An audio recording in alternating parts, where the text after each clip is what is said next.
Merci à Cheikh Ahmed Tidiane Chérif Diop pour toutes ces informations. Mesdames, Messieurs, nous avons le plaisir de recevoir ce soir Cheikh Mbow. C'est le directeur exécutif de la COSYDEP. Bonsoir, Monsieur Mbow. Bonsoir, Der. Alors avec vous, on va parler de la revue sectorielle de l'éducation et de la formation. Cheikh Mbow, vous allez nous dire, c'est quoi cette revue? Pourquoi la revue? Et le sens surtout de cette revue. Mais là, je voudrais d'abord vous remercier pour cette invitation, saluer les téléspectateurs, évidemment prier aussi pour qu'Allah nous éclaire, de sorte qu'on ait des recommandations qui puissent accompagner les dispositifs de l'éducation. La revue qui a été organisée hier était à sa 12e édition. Donc c'est la revue sectorielle du programme qui gouverne l'éducation, la formation et l'enseignement supérieur. Donc c'est un moment de bilan. Un moment de bilan parce que ça doit être un moment pour faire dialoguer déjà les offres. Vous savez, au Sénégal, nous avons plusieurs offres éducatives. Certains sont dans les daara, d'autres dans la formation professionnelle. Il y en a qui sont dans l'école publique, école privée. Au lieu d'opposer ces offres, chaque offre a ses limites, a ses forces, a ses faiblesses. Nous voulons faire dialoguer ces offres. C'est aussi un moment de dialogue des acteurs. Parce que nous avons des postures différentes. Les acteurs institutionnels, les partenaires au développement, les syndicats d'enseignants, les ONG que nous sommes, les associations, les parents d'élèves et les élèves. C'est un moment aussi de voir que chaque acteur est important, mais pris individuellement, chaque acteur, aucun acteur ne peut y arriver seul. Donc comment mieux collaborer, comment faire converger nos priorités et nous accorder évidemment sur les actions qui doivent être développées. Dialogue des offres, donc je dis, dialogue des acteurs, mais aussi c'est un moment de dialogue des expériences. Parce que nous savons qu'il y a plusieurs expériences qui sont déroulées sur le terrain avec des organisations communautaires et ces expériences doivent être, une fois éprouvées, ça doit être capitalisé et mis à la disposition de l'autorité. Donc véritablement c'est un moment de bilan. De bilan pour savoir un peu quelles ont été les grandes questions auxquelles on a été confrontés, quelles sont les recommandations que nous avions eu à formuler, où est-ce que nous en sommes, prédiction, le compte. Mais le deuxième temps, c'est un temps sur la programmation. Qu'avons-nous décidé de faire à partir de l'analyse des limites, de l'analyse de nos forces, de notre capacité à faire face à ces enjeux, nous développons aussi des stratégies pour pouvoir voir quelle devrait être, en tout cas, la programmation pour les années à venir. Donc, bilan et programmation, c'est cela la revue. Alors, quel a été le bilan? Ben, écoutez, d'abord, le premier niveau de bilan, c'est nous, à notre avis, en tant qu'organisation de la société civile, nous avons salué le fait que cette tradition puisse être maintenue et perpétuée. Donc il y a eu des revues qui ont été organisées au niveau décentralisé dans les 14 régions ou dans les 16 académies. Cela montre encore une fois que les véritables enjeux de l'éducation sont dans les communautés, dans les écoles, autour des apprenants. Ce n'est pas au niveau central qu'on peut régler les questions. Premier aspect. Nous avons salué la tenue aussi des pré-revues avec les acteurs. Parce que la direction de la planification a rencontré tous les acteurs. D'abord, les élus locaux, les partenaires au développement, la société civile pour recueillir leurs perspectives. Après quoi, il y a eu la revue nationale. Donc, nous avons salué évidemment cette démarche-là qui a été perpétuée. Mais il y a un mais. Le mais, c'est que nous pensons évidemment qu'au Sénégal, nous devons changer de perspective dans l'organisation de la revue. En faisant en sorte que cette revue puisse être dans l'agenda gouvernemental. Ça ne doit pas être perçu comme étant une activité du ministère de l'Éducation. L'éducation, ça dépasse le ministère de l'Éducation. Ça va au-delà. On n'a pas eu la présence des ministres de la formation professionnelle ou de l'enseignement supérieur ou même de la famille. Alors que pour nous, il est essentiel, évidemment, que l'on puisse travailler à ce que ce soit véritablement un moment de mobilisation de tous ces ministères sectoriels autour de ce bilan et de la programmation. Mais au-delà, nous pensons même que la revue devrait permettre de casser les murs qui existent entre l'éducation et les autres secteurs. Vous savez que l'éducation peut être une solution à certaines questions de santé. On doit être plus dans la prévention.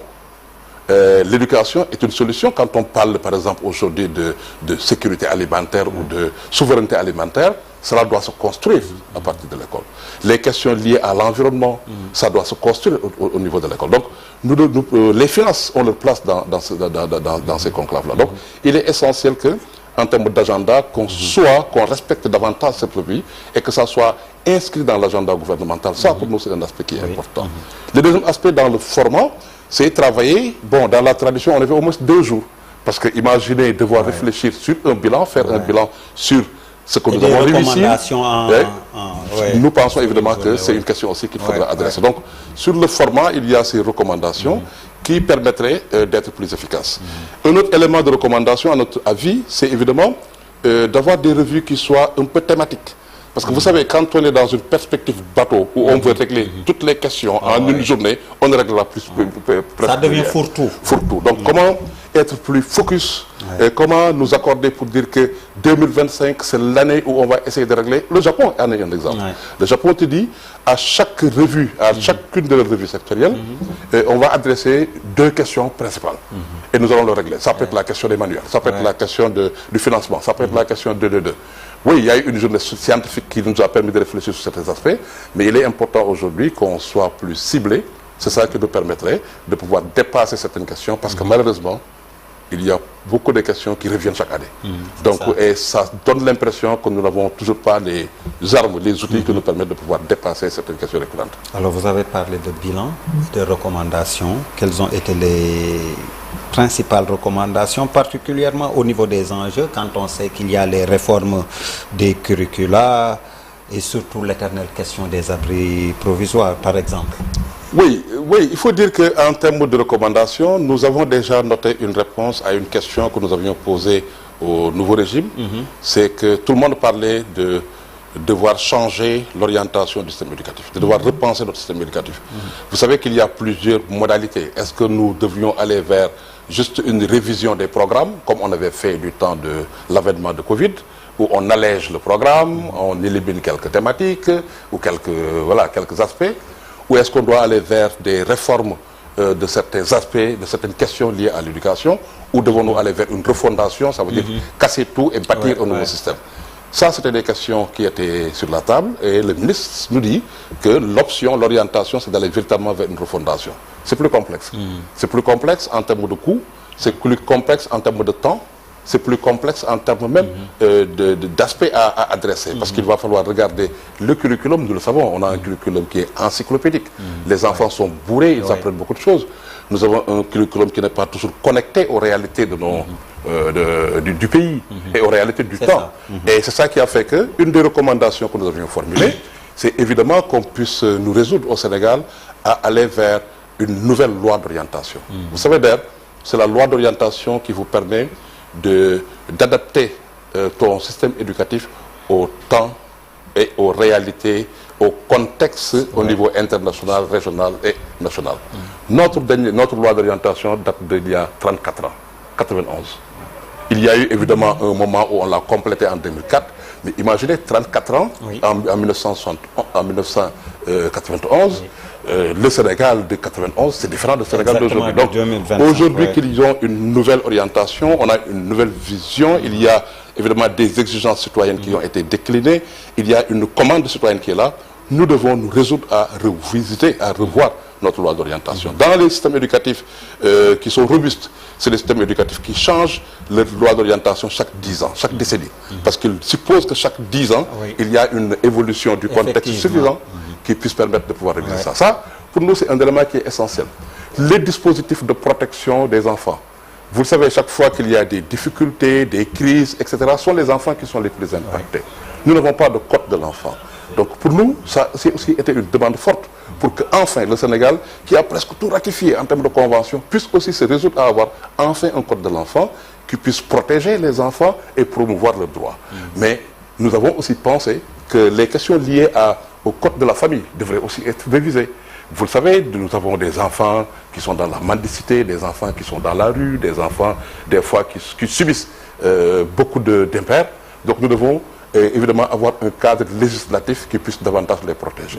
Donc ça, pour nous, c'est des demandes macro, des demandes qui interviennent par rapport au cadre, et c'est des demandes qui pourraient permettre évidemment de montrer enfin que cette vision que nous avons pour un système éducatif qui soit véritablement ancré sur nos valeurs, que cette vision-là puisse être prise en charge. Ça, c'est une demande forte que nous avons formulée.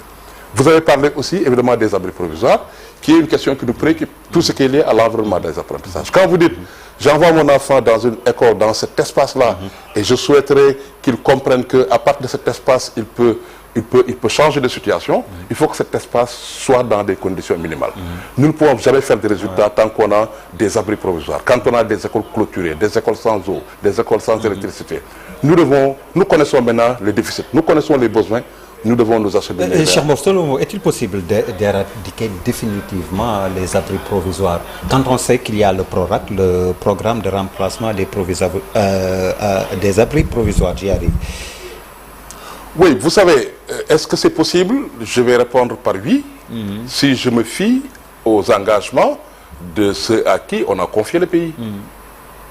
Le gouvernement actuel nous donne rendez-vous pour 2029 et dit qu'en 2029, il n'y aura plus d'abri provisoire. Mais quelle est notre conviction? Notre conviction, c'est qu'un pays qui est en construction, un pays qui est jeune, où il y a 50% de sa population qui est censée aller à l'école, peut-être qu'il n'est pas évident d'éradiquer totalement. Mais ce qu'il faut faire, ce qui a gêné les Sénégalais, c'est que des abris supposés être provisoires soient définitifs. Effectivement. Mais si on se disait qu'aucun abri ne durerait plus de 2 années budgétaires, cela ne gênerait pas trop.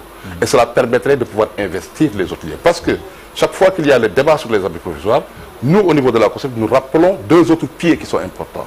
C'est l'élargissement du réseau scolaire. Il y a de nouvelles zones qui n'ont pas d'école publique. Moi, je suis actuellement de Tivaouane, je n'ai pas d'école publique. Il y a de nouvelles zones qui émergent. Ça, c'est Dakar, dans les régions. C'est ça. Et donc, si nous faisons le focus uniquement sur les abris provisoires, en oubliant que nous devons encore construire, nous devons élargir le réseau scolaire, cela pose problème en termes de droit. Ça, c'est un pied pour nous qui est important. L'autre pied qui est important, c'est aussi tout ce qui est programme de réhabilitation des écoles vétustes. Il y a des écoles, le lycée Limamou Laye là, qui n'est pas un lycée d'excellence, estampillé lycée d'excellence, mais qui taquine souvent les excellents. Il est toujours au concours général. Dans un marché entouré d'eux, et ça ne fait pas de résultat. Il y a beaucoup d'établissements aujourd'hui qui méritent d'être réhabilités. Donc, oui pour le remplacement des abris provisoires progressivement, oui pour que nous décidions que plus jamais on aura un abri qui va durer plus de 2 ans, mais oui aussi pour élargir le réseau scolaire et faire en sorte que le droit à l'éducation puisse être rendu disponible, parce que l'accessibilité, ça veut dire avoir une école qui est accessible, c'est aussi un aspect qui est important, mais oui aussi pour réhabiliter les écoles vétustes et avoir un dispositif d'entretien de ces écoles, parce que simplement, nos écoles doivent nous ressembler. Nos écoles doivent avoir la sécurité qu'il faut. Les enfants doivent être pressés de se lever le matin pour aller à l'école, en toute sécurité. Et ça, si nous n'avons évidemment pas cette convivialité, ça poserait problème.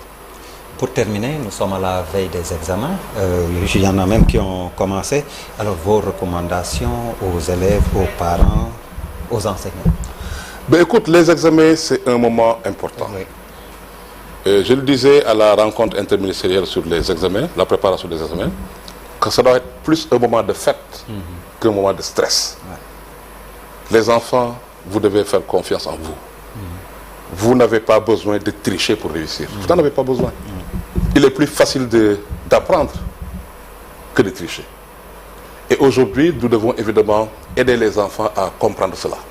Nous devons les aider aussi à avoir un dispositif qui les épargne de toute tentative de triche. Donc, apprenez, parce que l'examen, il cherche l'élève moyen. L'élève moyen, c'est ça l'examen. Donc, vous avez besoin d'avoir la moyenne. Et donc, si vous faites un minimum en termes de respect des consignes de vos enseignants, vous pouvez y arriver. Donc, il faut croire en vous. Et c'est là où vous serez demain fiers quand vous aurez réussi un examen. Les parents, quand les enfants sont en examen, les parents et leurs enseignants sont aussi en examen. Donc, il est important que dans la préparation mentale de nos enfants, que l'on puisse aussi inclure cette dimension. Pour nous, c'est un aspect important pour que nous tous, le phénomène que nous avons senti en termes de triche, de fraude, de fuite, que ce phénomène-là, qu'on puisse le dépasser pour avoir un maintenant, même dans les compositions, et dans les examens blancs, c'est... Mais quand vous m'interrogez sur les examens, évidemment que ça nous permet aussi de recommander pour qu'on puisse réviser notre dispositif d'évaluation et d'orientation. Beaucoup d'élèves ne réussissent pas l'examen parce qu'ils sont mal orientés. Ils ne doivent pas faire le général, par exemple. C'est les élèves qui doivent faire l'enseignement professionnel, qui échouent parce que simplement ils ne sont pas à la place qu'il faut. Donc le dispositif d'orientation nous permet de pouvoir détecter le talent qui dort en chaque enfant et de faire que chaque enfant puisse réussir, parce qu'aucun enfant n'est nul. Mais le dispositif d'évaluation aussi, parce que c'est le système qui vous dit vous n'êtes pas bon, qui vous exclut, et vous réussissez à Sandaga. Vous réussissez dans un atelier de mécanique. Donc c'est peut-être le système qui est médiocre.